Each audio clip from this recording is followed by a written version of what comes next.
সকলো ব্যক্তিয়ে নিজৰ বন্ধুবৰ্গৰ মাজৰ কেন্দ্ৰবিন্দু হ'বলৈ বিচাৰে।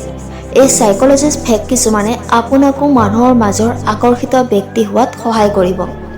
কেতিয়াও নিজকে এনে পৰিস্থিতিত নাৰাখিব য'ত আপোনাৰ মানুহৰ প্ৰয়োজন হয়। ধনৰ বাবে নহয়, সহযোগৰ বাবে নহয়, শাৰীৰিক সন্তুষ্টিৰ বাবেও নহয়। আপুনি মানুহক লগত ৰাখিব পাৰে, কিন্তু প্ৰয়োজনৰ বাবে নহয়। আপুনি পৰিধান কৰা পোছাকযোৰ যি ধৰণেই নহওক কিয়, পোছাকযোৰ সদায় পৰিষ্কাৰকৈ ৰাখিব। মানুহৰ লগত কথা পাতি থাকোঁতে মানুহৰ চকুলৈ চাই কথা পাতিব। সদায় কথাৰ পইণ্টত কথা কাটিব আৰু সম্ভৱ হ'লে কথা বতৰা শেষ কৰাজন হ'বলৈ চেষ্টা কৰিব। যিকোনো ব্যক্তিৰ বিষয়ে সদায় ভালটো ক'ব। কেতিয়াও তেওঁৰ অনুপস্থিতিত তেওঁৰ বেয়াটো আনৰ আগত নক'ব। আনে যদিও কয় আপুনি কেতিয়াও নক'ব। কেতিয়াও নিজৰ সমস্যাবোৰৰ বিষয়ে আনৰ আগত আলোচনা নকৰিব।